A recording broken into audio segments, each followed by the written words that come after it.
मेरा नाम दया सिंह है। मैं प्रेसिडेंट हूँ ऑल इंडिया पीस मिशन का। हमारा ये कहना है कि औरंगाबाद का नाम छत्रपति संभाजी नगर रखा गया और अहमदनगर का नाम अहिल्याबाई नगर रखा गया। ये दोनों जो स्थान हैं वो सिख इतिहास के साथ जुड़े हुए हैं, क्योंकि भाई दया सिंह और भाई धर्म सिंह यहीं आए थे।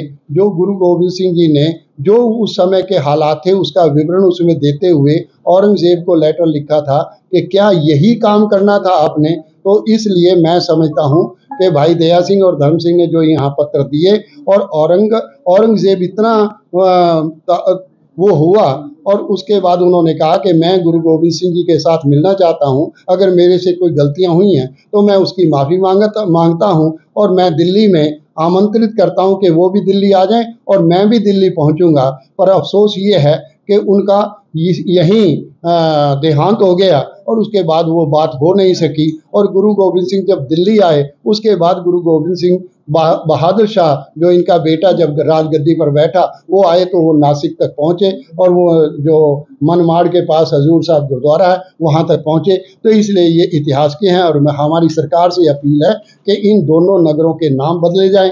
दूसरा, एक डिपार्टमेंट किया जाए जो इतिहास के पन्ने हैं। जब मोदी जी गुरुद्वारे में लंगर भी जाते हैं, गुरुद्वारे में मत्था भी टेकते हैं, नतमस्तक भी होते हैं, उसके बाद वो दस्तार भी सजाते हैं, तो मैं माननीय प्रधानमंत्री जी से भी अपेक्षा करता हूं कि आपको अगर सिख गुरुओं से और सिखों से इतना स्नेह है तो आपका फर्ज बनता है कि ये इमीडिएटली शीघ्र से ही ये नाम बदलकर ओरिजिनल नामों पर लाया जाए, क्योंकि ये इतिहास के साथ जुड़ा है।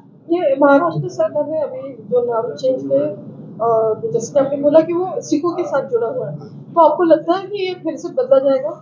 मेरा ये मानना, मेरी अपील है, अब तो इस सरकार का काम है। मैंने यहाँ सिखों से भी कहा है, औरंगाबाद में भी सिखों से कहा है, अहमदनगर में भी कहा है, मैंने सबसे कहा है कि हर सिंह सभा एक एक लेटर भेजे, मेमोरेंडम भेजे सरकार को और केंद्र सरकार को भी मेमोरेंडम भेजे। और हम भी ये कोशिश करेंगे, पूरे देश में ये बात उठाएंगे कि मुगल इतिहास को अगर आप खत्म करना चाहते हैं, अगर मुगल इतिहास खत्म हो जाएगा तो सिख इतिहास ऑटोमेटिकली खत्म हो जाएगा, क्योंकि मुगल इतिहास और गुरुओं का इतिहास, चाहे वो बाबर से औरंगजेब तक हो और गुरु नानक से गुरु गोविंद सिंह तक हो, वो समकालीन इतिहास है।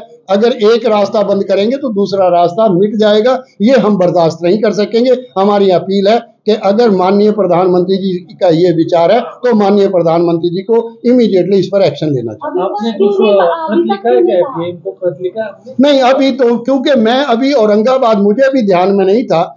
मैं औरंगाबाद गया, महात्मा गांधी मिशन पर मेरा एक लेक्चर था, गांधी सामाजिक और राजनीतिक व्यवस्था पर। मैं तो वहां इसलिए गया था, जब मैं वहां गया तो लोगों से मिला और जब मुझे ये पता लगा तो मुझे दर्द हुआ। तो कम से कम मैंने कहा कि ये बात कम से कम अपनी बात कह देनी चाहिए।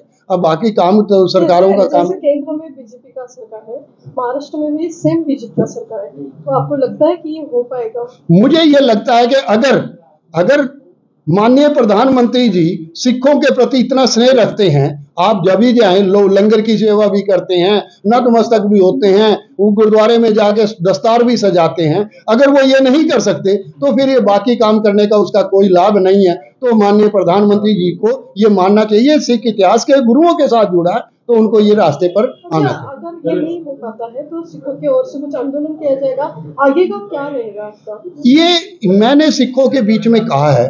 अब ये कहाँ तक ये आगे चल सकता है, हमारे दिल में दर्द होगा कि जिस देश के अंदर हम रहे हैं और जिस देश का इतिहास है और गुरुओं के साथ इतिहास है, तो गुरुओं का इतिहास अगर हमें रिस्पेक्ट नहीं करते तो इसके लिए वो सिखों ने डिसाइड करना है कि वो कहाँ तक इस आंदोलन को लेकर जाएंगे और ये क्या करेंगे। मेरा तो केवल उनके सामने एक ये कहना था कि हम सबको मिलकर, बल्कि मेरा ये मानना है कि इसके लिए अकेले सिख ही ना सामने आए।